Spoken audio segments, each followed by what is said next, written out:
Барға шүкір, жоққа қанағат. Имам Ағзам білімімен қоса саудамен де айналысыпты. Күндіз мешітте 5 уақытына дейін шәкірттеріне сабақ берсе, 5-нен кейін саудасына қарайды екен. Бір күні шәкірттеріне сабақ беріп отырғанда бір адам мешіттің есігінен айқайлап: «Әй, имам, тауар артып келе жатқан кемең суға кетті» дейді. Имам Ағзам аз ғана бөгеліп «Әлхамдулиллах» дейді де сабағын жалғастыра береді.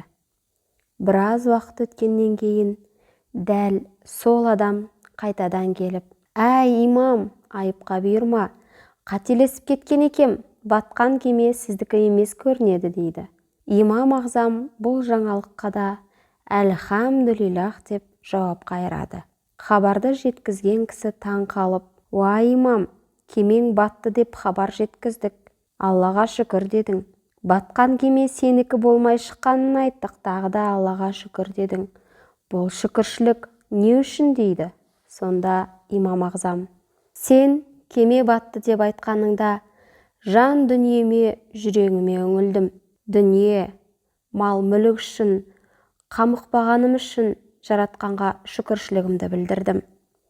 Маған батқан кеме менікі емес екенін айтқаныңда тағы да жүрегімді тыңдадым.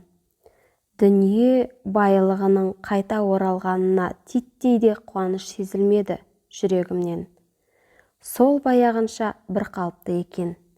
Байлыққа, дүниеге құштарлық болмаған үшін, жаратқанның берген осы жүрегі үшін тағы да оған шүкіршілігімді білдірдім» деп жауап қайырады.